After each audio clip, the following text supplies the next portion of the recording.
Contacto con Hugo Kaufman, que es un integrante de Familiares Desaparecidos y que está también desde hace muchos años en la investigación de lo que es el Campo de Mayo, ¿no?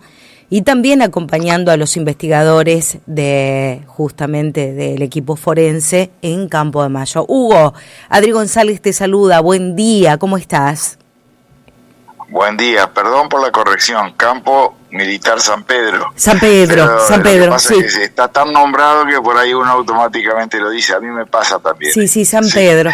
Mira, estuvimos hablando hasta recién de San Pedro, de La Perla y tantos otros lugares de detención que, bueno, ahí se nos traspapeló un poco la denominación. Bueno, contanos claro, un poco, también vos me decías, hace muchos años que venimos trabajando en esta investigaciones que se han parado en un determinado momento, acompañando también al equipo forense de investigaciones en toda esta ardua tarea de encontrar más restos humanos, producir también esto que es la esperanza para los familiares de entender dónde están algunos de los desaparecidos, ¿no? Sí, efectivamente. Bueno, esto es una tarea muy penosa, ¿no es cierto? Porque difícil, porque para empezar, bueno, estamos hablando de restos humanos que fueron escondidos, enterrados en forma clandestina, justamente de una manera que no se los pudiera encontrar. Eso es lo que buscaron, ¿no? Por eso lo difícil en un campo tan grande como en el caso del Campo San Pedro. Algo similar pasó en La Perla, en Córdoba, y bueno, en Campo de Mayo también. Y bueno, estamos hablando, acá en Argentina ocurrió un genocidio. Creo que tenemos que ver un poquito el contexto de esto, de dónde surge. El genocidio argentino tuvo una particularidad, a diferencia de otros holocaustos, por ejemplo, bueno, en Alemania estaban los hornos crematorios, de los cadáveres, fue algo bestial, ¿no? O sea, las cosas que en la humanidad no tendrían que ocurrir ni volver a repetirse, ¿no es cierto? Por eso uno habla de estas cosas y hay que seguir hablando de estas cosas, porque había un sobreviviente justamente del campo de concentración nazi, Primo Levi, un poeta que había dicho: si ocurrió, puede volver a ocurrir en cualquier lugar. Y efectivamente volvió a ocurrir en Argentina, volvió a ocurrir en Gaza, volvió a ocurrir en muchísimos países, ¿no? Entonces yo creo que ahí la importancia de trabajar con el tema, de analizarlo, de conocerlo y ver cómo se lo puede evitar en el futuro, que eso es lo más importante, ¿no es cierto? Y bueno, el caso de la recuperación de los restos, a medida que se ha ido escuchando los testimonios, las pruebas materiales, los juicios de lesa humanidad, lo que se ha podido saber es que la gran mayoría de los desaparecidos posiblemente no sean recuperados nunca, porque fueron arrojados desde aviones en el Océano Atlántico, en el Río de la Plata. Algunos pocos aparecieron flotando en la orilla, llevados por la marea, y después incluso se los identificó. Pero otros fueron enterrados en cementerios comunes, ¿no es cierto? Cementerios municipales como NN. De ahí fueron exhumados los cuerpos, los esqueletos, y fueron identificados con las técnicas del ADN, ¿no? Que maneja un banco de datos, el equipo de antropología forense. Y bueno, y también estos otros casos que se han dado en campos militares, ¿no? O sea, lugares como La Perla, que era un centro clandestino de detención, donde pasaron miles de personas. Y también lo que pasa es que en La Perla, en particular, hubo sobrevivientes, o sea, no todos fueron asesinados ahí. En lugar de torturas, algunos, la mayoría los mataban y algunos pocos los dejaban con vida. Como por ejemplo Graciela Geuna, que es una de las sobrevivientes que que dio su testimonio en el juicio de la Junta, en los juicios de lesa humanidad, y por ella se conoció mucho de lo que ocurrió ahí. Hay una diferencia con el campo militar San Pedro, que está cerca de Laguna Paiva, ¿no es cierto?, unos 15 kilómetros hacia la costa, donde no hubo sobrevivientes. Ahí no, digamos, todas las personas que fueron llevados, muchos con vida ahí, fueron asesinadas y enterradas, no hubo ningún caso. Los testimonios de Campo San Pedro provienen de personas del lugar, trabajadores rurales, porque el campo es muy grande y el ejército era un lugar de entrenamiento del ejército, que también lo usó para actividades agropecuarias, para tener una renta, ¿no?, concretamente. Es decir, había una zona que se sembraba, otra zona que había ganadería. Entonces, claro, donde se trabaja hay peones rurales, y son esos peones rurales, o un vecino, o alguien que fue a pescar también a la zona, iban también a pescar, porque ahí al fondo del campo está la laguna. Y bueno, de ahí provienen los testimonios que permitieron investigar lo que ocurrió ahí y recuperar en el año 2010 los restos de 8 desaparecidos que habían sido llevados ahí desde Rosario en el año 1977. Esa es un poco la síntesis general del tema, ¿no?, para ubicarse en el contexto, ¿no es cierto? Sí. ¿Por qué crees que hay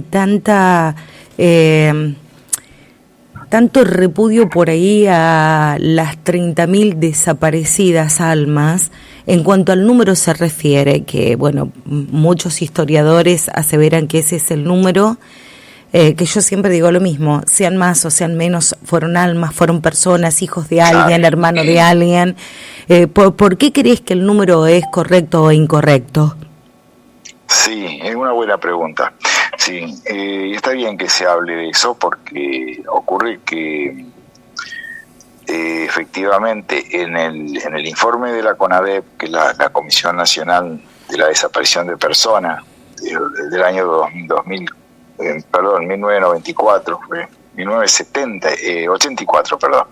Ya por ahí me pierdo con las fechas un poco, tanto tiempo que hace. Sí. Entonces,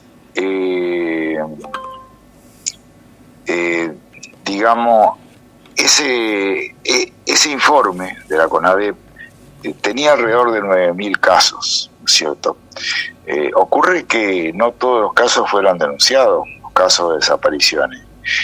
El número de 30.000 en realidad surge de una estimación que se hizo en su momento por testimonios así que se pudieron recoger en distintas provincias, distintos lugares, la cantidad de gente que había pasado por los centros clandestinos de detención, los que habían desaparecido, o sea, todo eso, pero no tenían el registro, tenían la cantidad pero no los nombres, entonces no podían entrar en ninguna lista.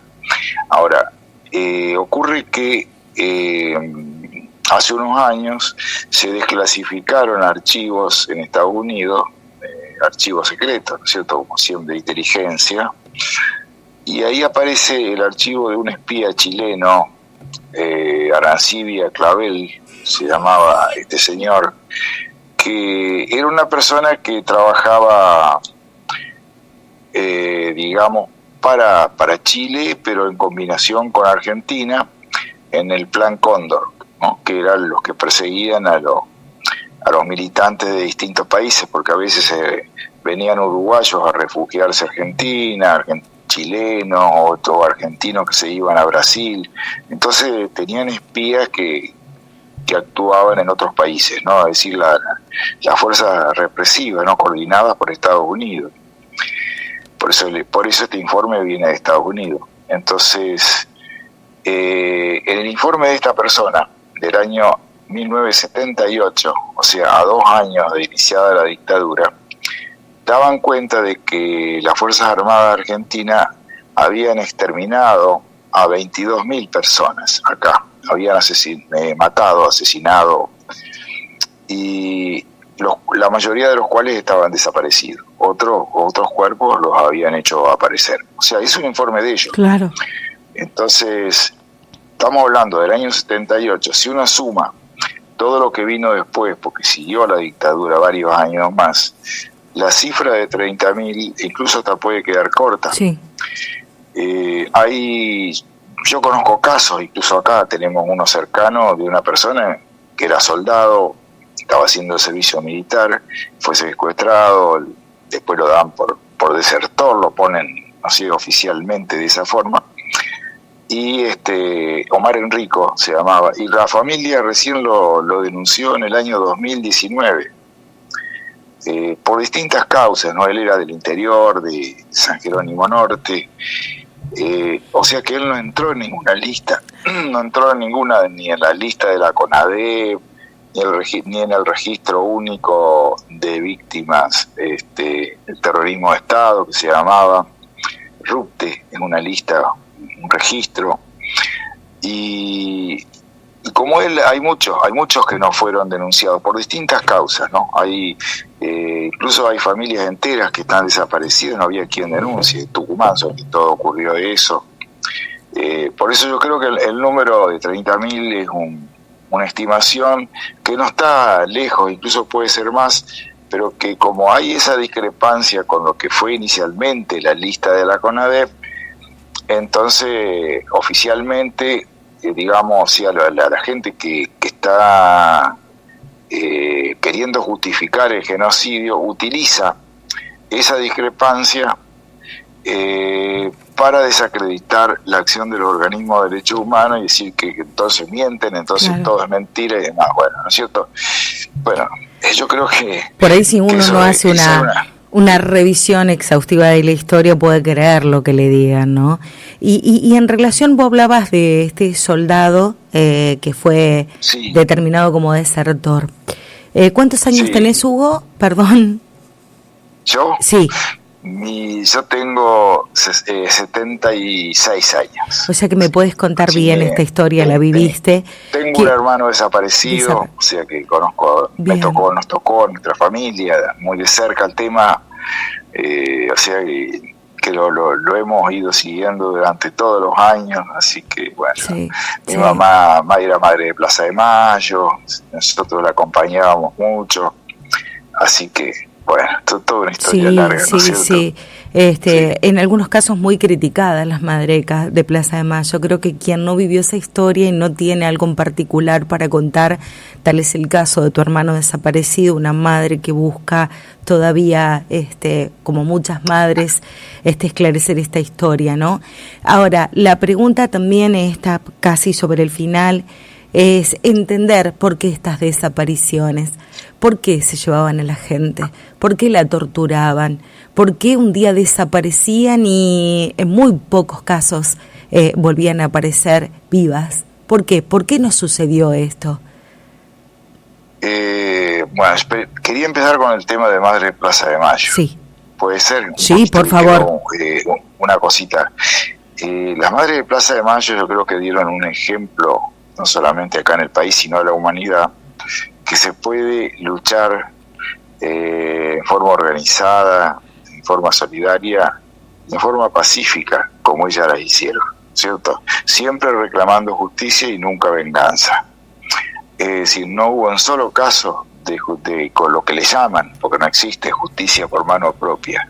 La justicia tiene que ser hecha por las instituciones pertinentes, digamos, las que están justamente que fueron creadas para eso, ¿no?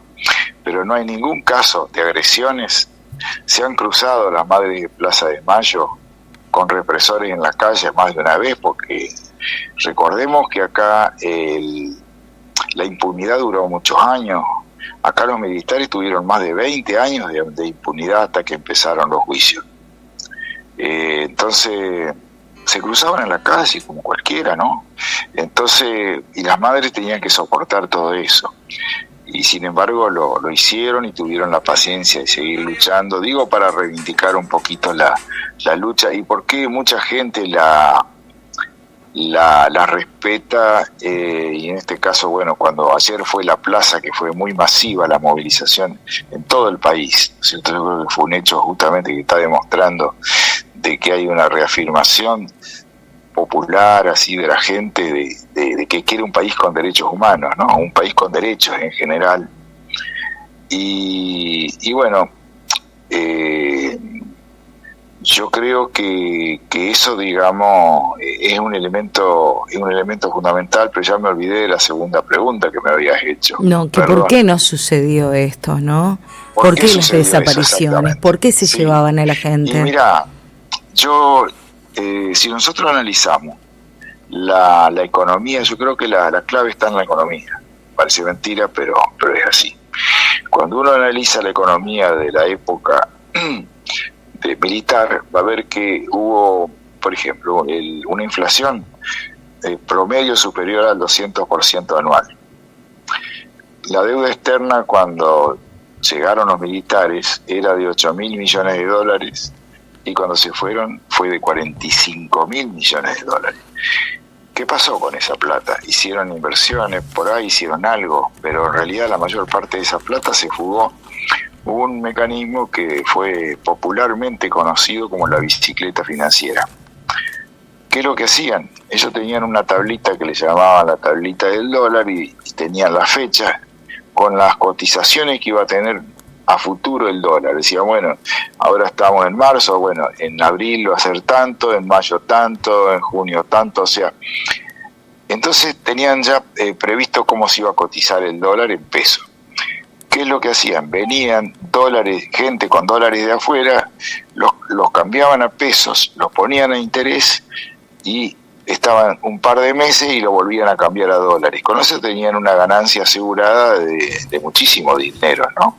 Que ese dinero se lo fugaban sin ningún tipo de limitaciones al exterior.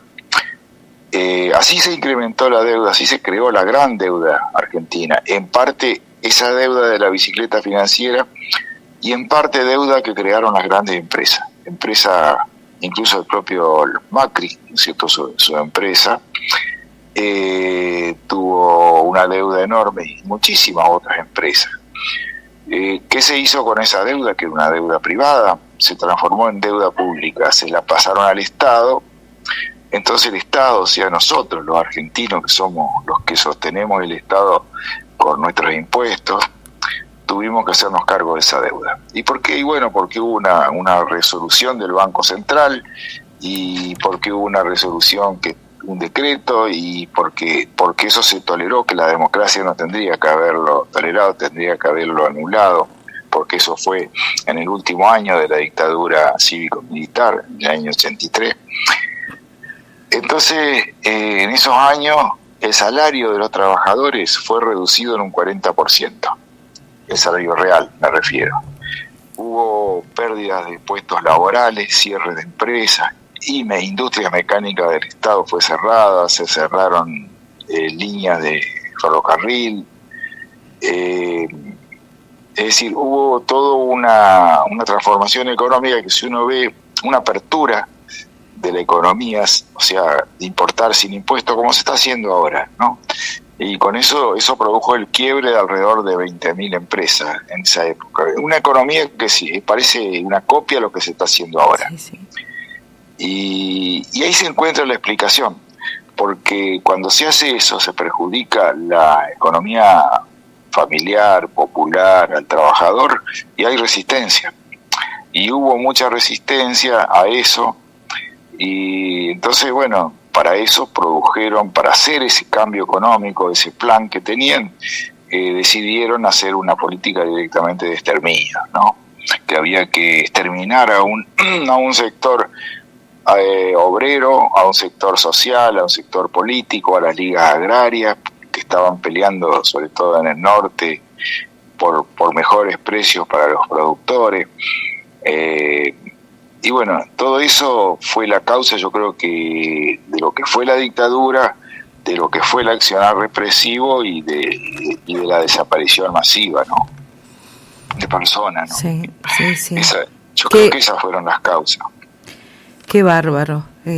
hablar de desaparecidos en muertes. No recordaba esto de que se tiraban en los ríos a los cuerpos. Sí. Pero eso está todo probado, probado en los juicios. Parte de una historia macabra y tristísima de la Argentina. Pero hubo 3 madres de Plaza de Mayo que fueron arrojadas al mar. No sé si eso es conocido, por ahí la gente a lo mejor no lo conoce, porque el que está en la vida cotidiana, uno no quiere pensar en esas cosas porque son dolorosas. Uno trata de, en la vida común, de estar con los hijos, con los nietos, con la familia, los problemas que hay en la casa, el trabajo. Vivir el presente, pero a veces el futuro marca de tal manera, Hugo, Claro, y te lo pregunto y te lo digo a vos, ¿cómo no? Haber vivido la desaparición de un hermano y el sufrimiento de una madre, Hugo, sin lugar a dudas. Claro, acá lo tengo a Moro, que también te quiere saludar. Sí, con gusto. ¿Qué tal, Hugo? Buen día. Gracias. ¿Cómo estás? Buen día, ¿cómo estás? Un gusto. Bien, bueno, Moro estaba muy atento a esta entrevista que nosotros queríamos de alguna u otra manera, a través de un medio de comunicación masivo que se escucha en muchos lugares, incluso online, recordar nuestra historia. Qué mejor que tenerte para que la cuentes en primera persona, ¿no? Hugo, también decir que... Gracias por eso, por esa posibilidad, gracias. Bueno, Hugo, decir también que hubo mucha complicidad entre civiles y militares para este golpe de Estado del 76, ¿no es cierto? Que no fue solamente un golpe de Estado planeado por los militares, sino que la parte civil apoyaron este golpe de Estado. Y por supuesto, como decía, todas las medidas económicas que se tomaron en el 76 y adelante para nada beneficiaron a los argentinos. Y esto que pasó, bueno, ahora es un espejo en la actualidad, ¿no es cierto? El cierre de industria debido a la apertura de las importaciones, la bicicleta financiera que funcionó muy bien a través de esa famosa tabla que se llamaba tabla del desagio, ¿no? Que bueno, que provocaba que los inversores extranjeros tenían previsto cuál era la cotización del dólar día a día y se aseguraban, ¿no es cierto?, una ganancia extraordinaria en el mercado financiero, cosa que después todas las deudas que había de los privados argentinos, el Estado se hizo cargo, ¿no?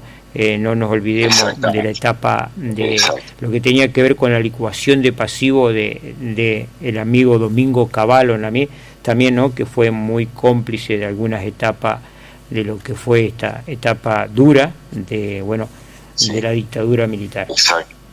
Exactamente, muy buena síntesis, así coincido, sí. Exactamente. Y por supuesto... Sí, eso fue así. Y la complicidad civil fueron de aquellos que se beneficiaron, porque así como perjudicó a una gran mayoría, benefició a una minoría. Ese es el tema. Entonces esos fueron los cómplices, las grandes empresas extranjeras.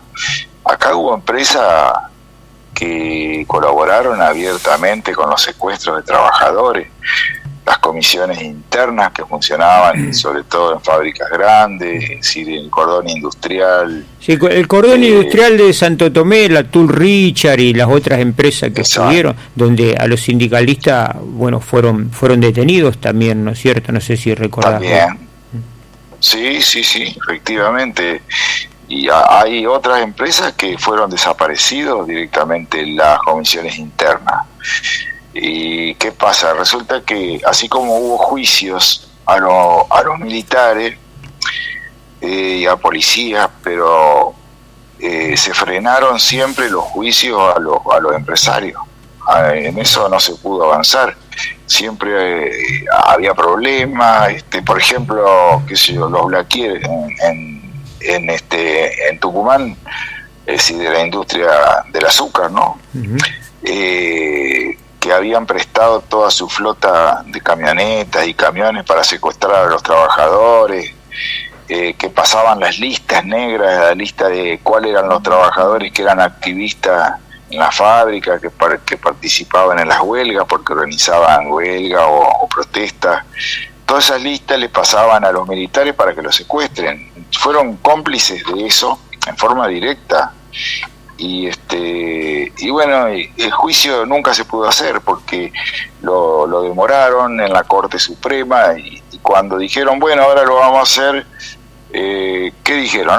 Lo vamos a someter al señor Carlos Blaquier a una junta médica para ver si está en condiciones de afrontar un juicio, y dijeron no, por las condiciones, por la edad que tiene, porque no tiene un estado de salud como para estar, dijeron no está en condiciones, y chao, se anuló el juicio. Y eso es lo que hicieron con la mayoría de los empresarios. A pesar de eso se sigue trabajando desde las organizaciones de derechos humanos, los abogados que trabajan en las querellas de los juicios de lesa humanidad, y se sigue trabajando para avanzar en eso, que en algún momento creo que se va a poder, porque bien dicen la madre de Plaza de Mayo, la única lucha que se pierde es la que se abandona. Entonces siempre hay que seguir en eso, ¿no? Que esa es un poco la filosofía que nosotros hemos aprendido de las madres, ¿no?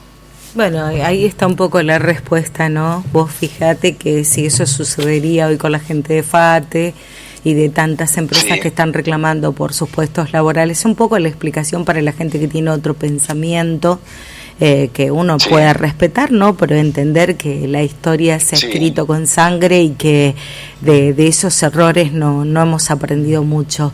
Reclamar por las fuentes de laburo, reclamar por la democracia, no es un pecado, es simplemente una libertad que podemos darnos y que no estamos transgrediendo ninguna norma de la Constitución, ¿no? Así que, claro, bueno. Lo que pasa es que hay un discurso que es bastante llegador a veces, sobre todo para el que está abajo, ¿no es cierto? Para el que está precarizado laboralmente, ve que un trabajador, por ejemplo, que está en blanco, que a veces tiene un sueldo que le alcanza más o menos, aunque cada vez le alcanza menos, pero entonces en vez de considerarlo a eso como un derecho que él también tiene que conquistar, lo ve como un privilegio. O sea, desde el gobierno nacional se ha trabajado la idea que son privilegiados los trabajadores que tienen buenos sueldos, buenos entre comillas, ¿no? Sí. Me refiero. Lo ven como un privilegiado. Bueno, todo eso una campaña mediática que se machaca sobre ese tema, ¿no es cierto? En vez de decir, bueno, todos tenemos que tener esos derechos, se dice, no, hay que agarrar la motosierra y cortarles todo, que es la reforma laboral. La reforma laboral es un retroceso en los derechos de los trabajadores que es tremendo, ¿no es cierto? Desde, no sé, lo que es el convenio colectivo de trabajo, las indemnizaciones, las vacaciones pagas, en algún momento. O sea, todo eso son conquistas laborales que costaron muchas luchas, muchos sacrificios, mucha sangre también, ¿no? Sí, aparte errores garrafales que se vuelven a repetir, ¿no? Algo que es, claro, es impensado. Derechos consagrados. Entonces, claro, no hay que volver, ya se está volviendo a épocas que ya se consideraban superadas. Sí. Entonces el trabajador, no es que, porque crean la idea como que el trabajador y el empresario están en un pie de igualdad y tienen que negociar de igual a igual el salario, de las condiciones de trabajo, y no es así. Es decir, el empresario tiene el poder porque él es el dueño de la empresa, el que puede contratarlo o no contratarlo al trabajador, o lo puede despedir. Entonces hay una relación de poder que es asimétrica. Por eso están las leyes laborales, que son las que protegen al trabajador. Justamente el que escribió el Código Nacional, lo que es la Ley de Contrato de Trabajo, ¿no es cierto? Fue Norberto Centeno, un abogado laboralista, y él fue desaparecido. Es uno de los que le llaman la noche de las corbatas. Bueno, fue desaparecido por eso, por defender a los trabajadores, porque eso también responde a la pregunta que hoy me hacías, ¿por qué los desaparecieron? Y los defendieron a muchos por defender a los trabajadores. Sí. Bueno, así que bueno, eso es un poco la síntesis de esta historia, ¿no? De esto que requiere mucho más de conversación, ¿no? Hugo, y bueno, y el fin de esta etapa oscura de la Argentina, ¿no? La etapa más sangrienta de nuestra historia se aceleró cuando el general Galtieri tuvo la idea inconsulta y arbitraria de tomar Malvinas, ¿no? Que eso dio lugar a que un año después el retorno definitivo a la democracia, que ya tenemos más de 43 años, ¿no? Y el funcionamiento a pleno de las instituciones que en su momento, bueno, se habían intervenido, por supuesto, las instituciones intermedias que tenían que ver con los sindicatos, con los centros de estudiantes, con las asociaciones que defendían los derechos del trabajador, que defendían los derechos de la parte agraria, ¿no es cierto?, que habían sido suprimidos en esta intervención del gobierno por allá por el 76, ¿no? Así es, totalmente de acuerdo, Moro. Totalmente de acuerdo. Desde mi parte, muchísimas gracias por la nota, a seguir trabajando. Sé que hay un par de cuerpos que todavía no se han identificado en el campo San Pedro, pero venimos charlando que de los 8 cuerpos, 6 están identificados y 2 aún no lo están, ¿no es cierto? Y que se sigue y muchos por encontrarse todavía. Exactamente. Si en algún momento podemos hablar más en detalle ese tema, en otra oportunidad, así que es también un tema importante. Así que bueno, yo les agradezco mucho esta comunicación y la seguimos en cualquier momento. Muchas gracias por todo. Mucho para seguir charlando y para hablar de esta historia y poder comprender algunas cosas que resultan hasta el momento incomprensibles. No hay que bajar los brazos y seguir en la lucha, ¿no es cierto? Por respeto. Podemos aportar algún granito de arena a todo eso. Ojalá. Sí, claro. Gracias, que sí. Hugo, un abrazo enorme desde la Radio Comunal de Nelson. Abrazo.